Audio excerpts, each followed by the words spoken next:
Hello and welcome to this special conversation on Area 3000. I'm joined today by someone who has helped shape live music and festivals across three major creative regions, India, Australia and New Zealand. Our guest is Manish Chandnani, director of blaide.live, and that is blaide.live, and that is spelled BLAIDE.live. He's also a leading producer of festivals and large-scale events. In India, Manish has played a key role in producing some of the country's biggest cultural moments, NH7 Weekender, YouTube FanFest, and Electric Daisy Carnival. Events that have brought international icons, including Norah Jones, Coldplay, to massive audiences. Now based in Australia, Manish has brought that global expertise to local institutions like Adelaide Fringe and OzAsia Festival, and most recently produced a sold-out national tour for the legendary Indian singer-songwriter, Lucky Ali, Right. who had a landmark performance at the iconic Sydney Opera House. So today we're diving into, the rapid music market in India and your expertise in that area, what it could mean for Australian artists, for promoters looking toward India for artists, and for anyone interested in building those cross-cultural connections. Right. So thank you for joining me. Thank you for having me. We'll dive right in. So India is one of the fastest growing music markets in the world. What is the biggest myth or misconception you think that Australians or people on the outside have about the Indian market? Well, at one point in time, I feel like it was the concert infrastructure and all of those things and safety and things like that that would sort of deter someone from coming in, someone big to come and produce a show in India. But I can safely say not anymore. It's been at least a decade where a lot of thought has been given into event safety. And given that most gatherings in India are large format public gatherings, there was a need for all of this to really come in naturally. And in terms of the event infrastructure now, we're far ahead of what it used to be before. And I can safely say that if we can host somebody like a Coldplay, we can. I know Travis Scott just performed in India with this massive set and thousands of people attending those shows. And the biggest of the biggest festivals are now coming to India. Like there's Lollapalooza that has done, I think, 4 years or 5 years in Mumbai. And safely I can say that myth, at least that used to exist, is not to be taken seriously anymore. It's really safe and it's very easy to produce a large format public event in India, given that you work with the right people. Obviously, it's a country of 1.4 billion people. It's always going to be people who don't know how to do these things, but there's enough and many companies that do know how to produce these big events. And those are the ones that are being successful now with all the cross-cultural collaboration that's happening with the US or the UK or even Australian artists coming there. So, yeah. You mentioned 1.4 billion people. It's a lot. How do you compare the scale of the events in India versus, say, here in Australia? I feel events are much bigger here in this space, in the space that we are in, the music space, I would say.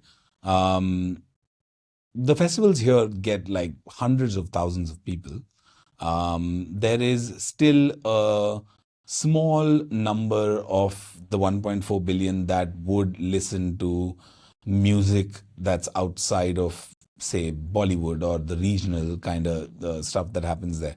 So for an international artist to get about 40,000-50,000 people in India in a city is still a huge number.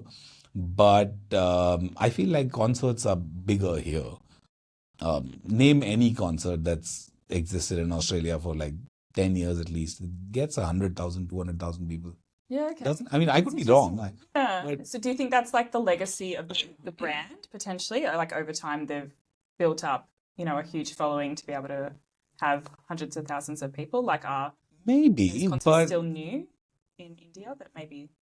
I feel like Metallica, for example, would get 80,000 people even in a smaller city like Adelaide, isn't it? Like they filled out the Adelaide Oval.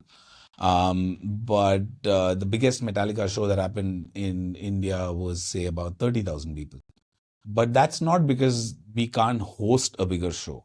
It's because those are the number of people that would possibly want to go to a Metallica concert from that city. I guess that's the reason. It's hard to tell why there are not many people that listen to or wouldn't go to a concert like that. Maybe it's a price thing also. Could be. I don't know. I'm not sure what the reason is, but yeah, to answer your previous question, the scale of concerts here is way bigger than in India. On that topic of cost and accessibility, how accessible are going to concerts in India? I'd say more accessible than Australia because I have only these two countries to compare, Yeah. really. Ticket prices, while considered high in India also, are still fairly reasonable in comparison to what I would pay for a concert here. So I would say they're definitely more accessible in India. Would you say that attending a concert is part of like the culture? Like, is it regular for young people, young adults to go out and Yes, enjoy? it has become a thing in the last 2 decades, I would say. It never used to be. When we started the music festival in the first year, it was basically people who listened to that kind of music, and it was a multi-genre kind of music festival. So anybody who had access to those, anybody who had access to figuring out what that music was in their, time as a teenager or whatever it was the fan that came for the festival. Slowly, it grew into a cultural phenomenon where I wanted to go to a music concert or a music festival because my friends were going there as well.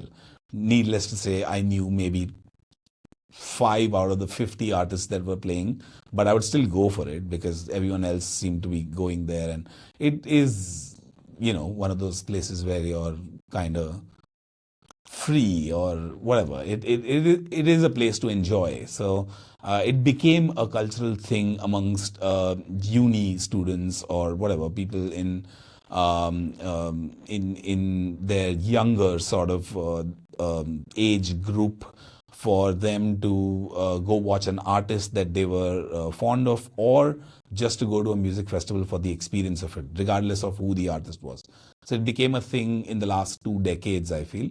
Up until then, it was always like Michael Jackson's coming to India, so I'd like to go and watch Michael Jackson because he's like the biggest, whatever, star. So concerts versus festivals, this is how I would say the shift has been in terms of the culture or the thinking or, wanting to be around. Mm-hmm. And would you say there has been a shift after COVID? Yes, but in a good way. I feel numbers have just skyrocketed after COVID. Um, I don't know why, but it is possibly because of all the FOMO that happened during COVID and the fact that people had people have generated a lot of disposable income in those few years of, I guess, savings. No one did anything during COVID, I guess. But the numbers have phenomenally increased post COVID for anyone wanting to go out and, having not been able to go out for a few years to a large public gathering or whatever it was. I feel like it came back with a vengeance, and everyone's just going to these massive concerts, regardless of what their position on the artist is or what their position on the festival is. So, yeah, it has definitely increased, if not twofolds at least. Like I see the number of people coming for a concert now versus what it used to be before, and I can see that the scale and the numbers have just phenomenally increased in India. Yeah, that's amazing to hear. Yeah. Can you tell us about how the touring circuit in India works for international artists? Like, what structures exist to enable them to enter? Right. So, Primarily, it would be the same as it is anywhere else. So, you have your big festivals, which are essentially backed by big agencies that would usually have all these big artists coming and performing there. Coldplay being one of them. Travis Scott just performed there, and I I hear there's another big hip hop artist coming to India next year, but we're not sure if that is big news. But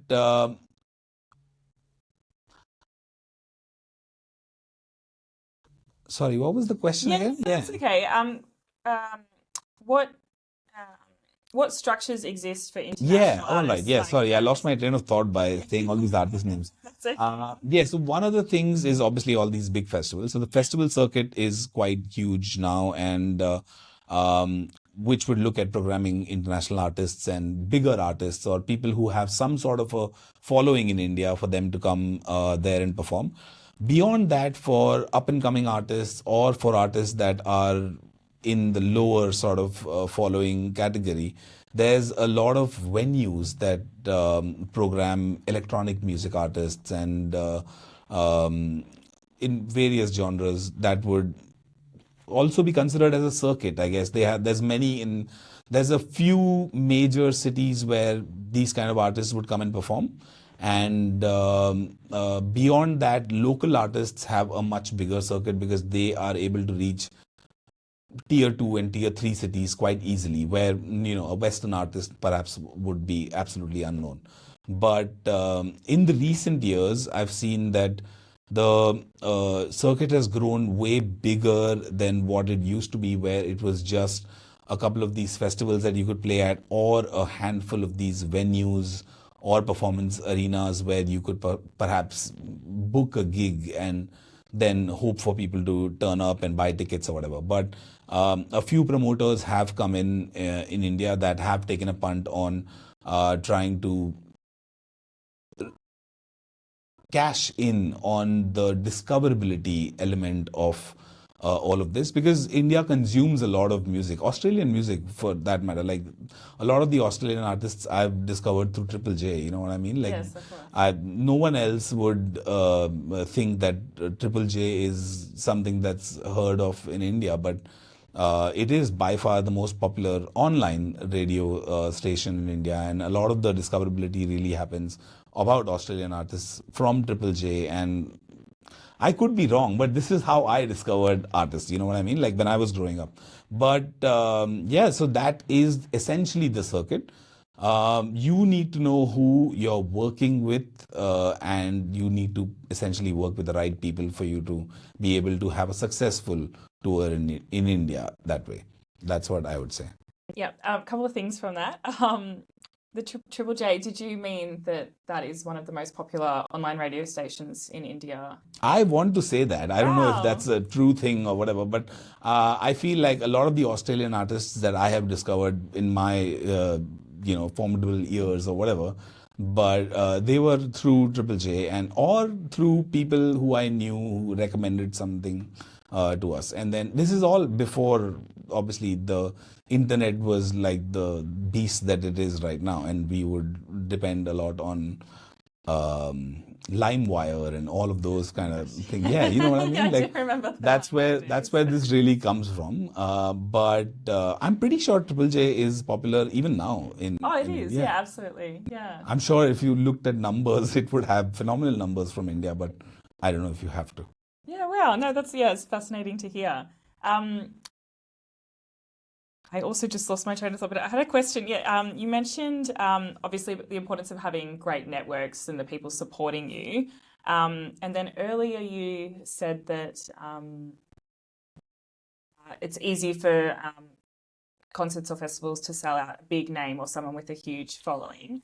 How important in today's landscape is having like a strong social media presence?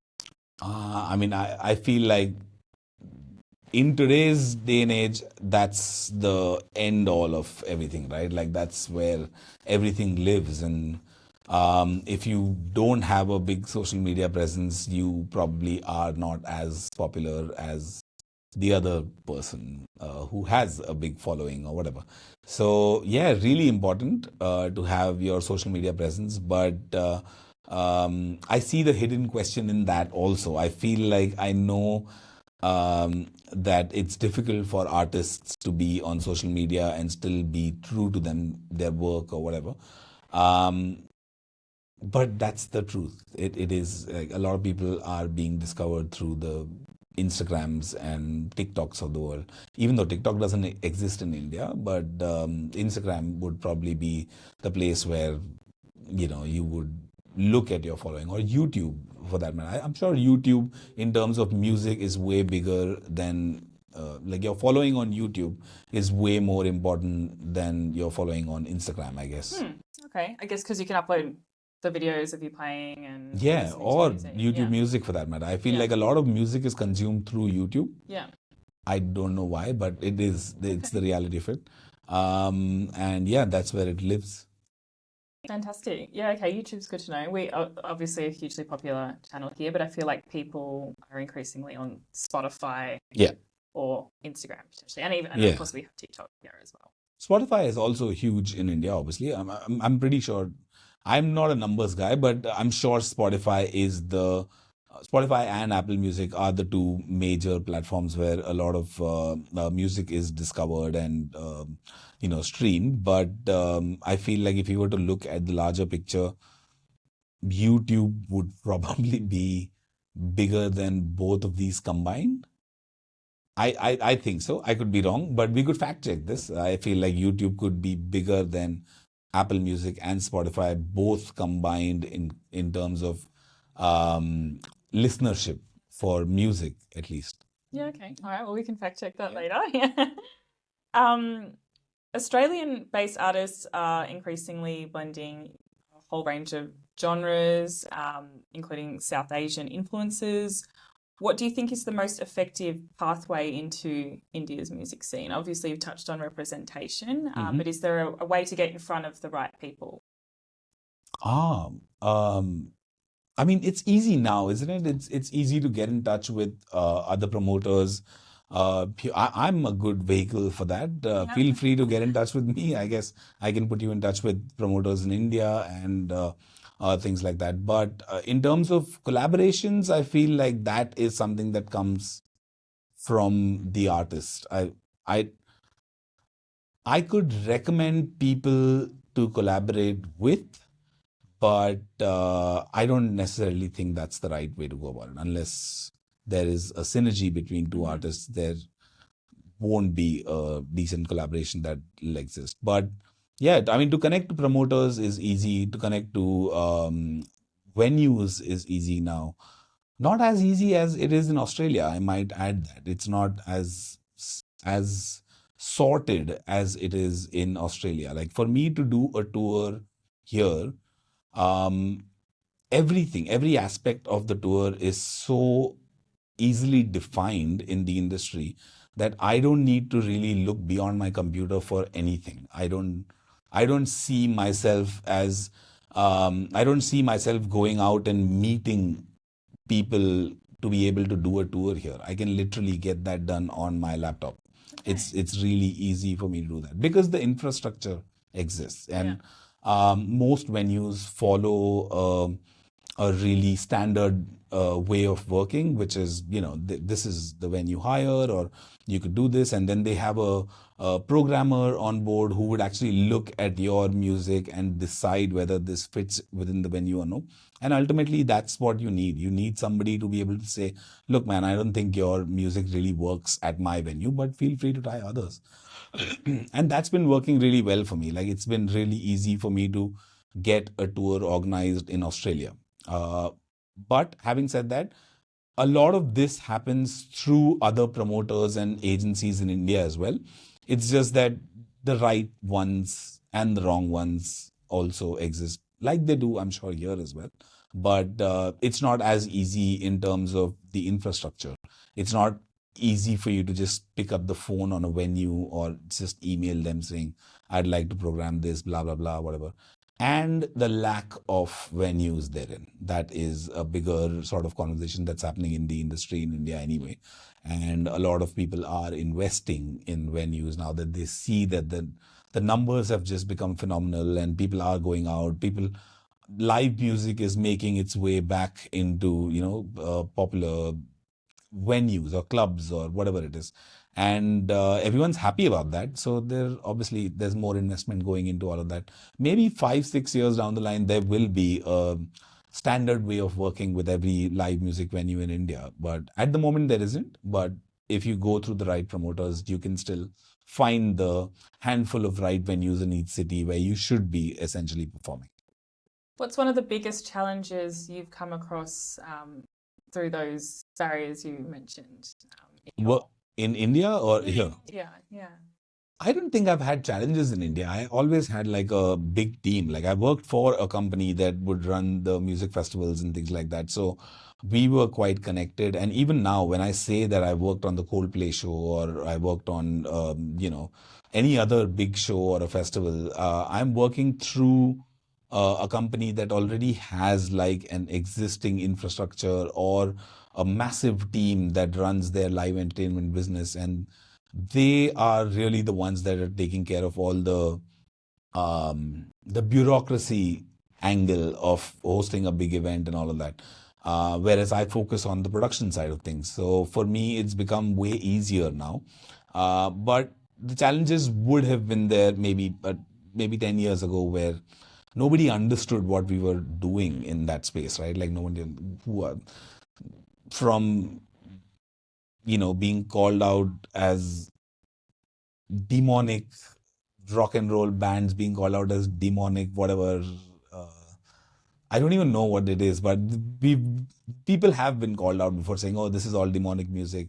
From that to being inappropriate for Indian audiences, and all of those kind of political sort of issues have existed, but not anymore. Like I guess it's the ultimately money really sort of sorts all of that out. If there's good economy that's working with the gig economy, as they call it, then everyone's into it, and then there's no stopping you. I guess that's so. There's no more challenges anymore, but um, the red tapeism and the permissions that you need for like a large scale event and all of that used to be the one that would really hold us back, if at all.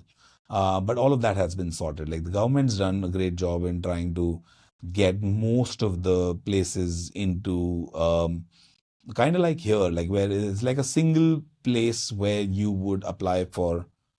Okay, so to give you an example, 10 years ago, I would have had to go to at least 15 different departments to be able to host a music concert or a music festival, and which included everything, which included law and order or the fire department or whatever. But some places they've made it easy for an event organizer to be able to go through all of this through one sort of window.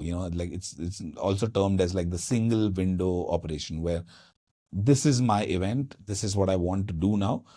We will figure out all the other compliances around it, as opposed to this file moves from here to the other department, then I go to the other department, then I go somewhere else, and I go somewhere else. Someone has something to say about something, and then it just that. So that part has been sorted quite a lot, and I feel that from a challenge point of view, that was always the challenge. Like, why is it that I need to go through all of this to host a concert? As simple as that. Like, I understand the safety aspect of it and all of that, and for which you need to be compliant.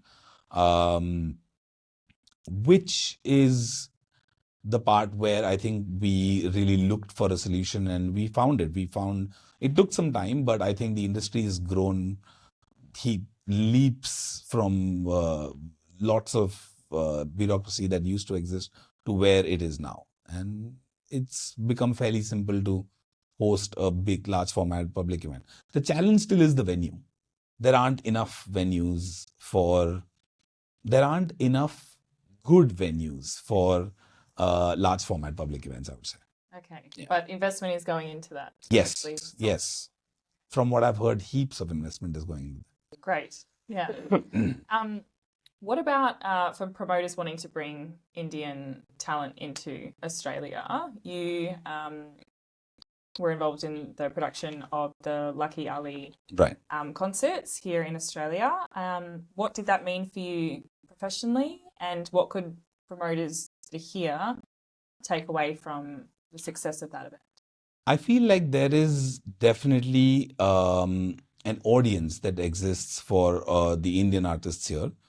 The challenge being that they are limited to the diaspora that exists. So no Australians going to watch a Lucky Ali concert because they've never heard of who it is, right? Even though for an Indian, Lucky Ali has been the legend that he is. Like I grew up listening to his music and, when he was young and all of that kind of stuff. So um, when you're trying to bring an artist here, we generally tend to just look at the semantics with the artist's current position with, Instagram followers or YouTube followers or whatever it is that makes them successful. And I also feel that only those kind of artists really land up making money by virtue of ticket sales here. These could be anyone, whether it is from the independent music industry or like a Punjabi artist or a Gujarati artist or whatever, like regional. Everyone has a following here for sure, but only if you do is when you'll be successful. So the challenge for any promoter here in Australia is to be able to curate something from India for an audience here, and be able to make that sustainable from a money point of view. That we've not reached that place yet, but that's what I'm aspiring to be, right? Like that's the kind of bridge that I want to create between India and Australia. That's where I feel like if I'm able to curate an artist from India and there's a few hundred people that come and watch that artist or discover that artist, I would feel that is where this has been a success.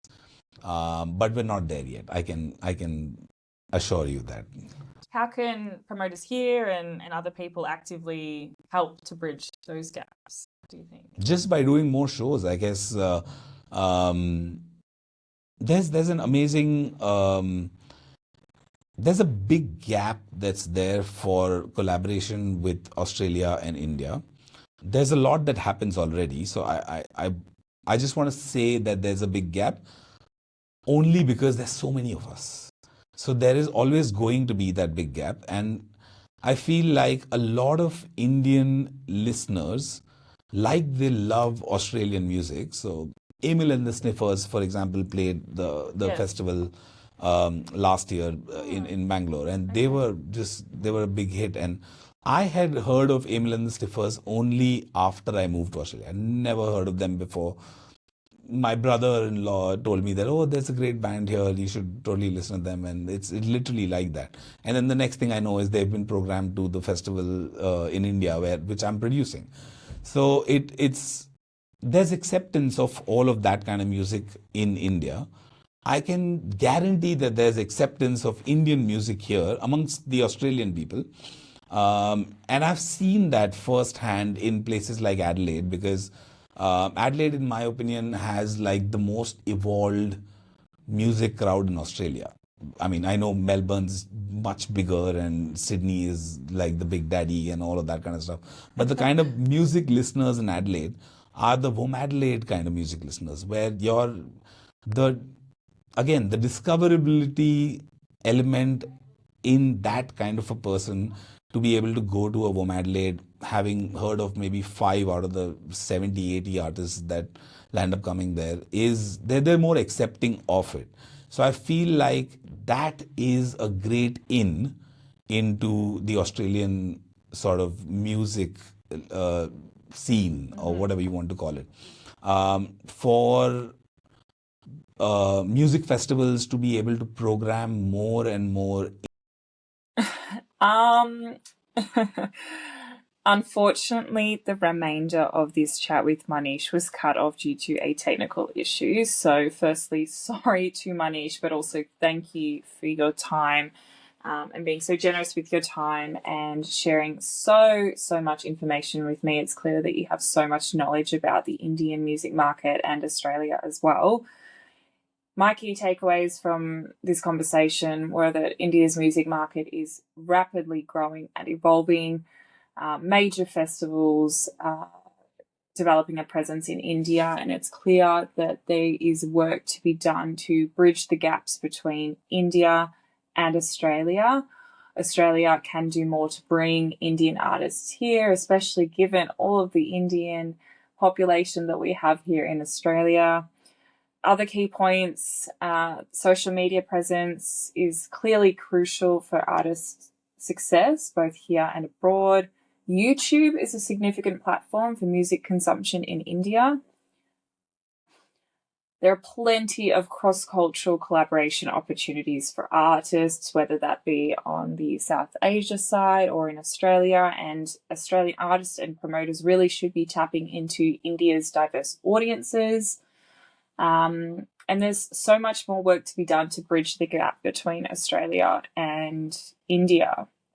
Lots of work to do, but a very exciting opportunity indeed. So I applaud Manish for his work with blaide.live and look forward to what he produces at the upcoming Adelaide Fringe Festival. I'll include some notes about Manish in the show notes. And again, thank you for your time, Manish.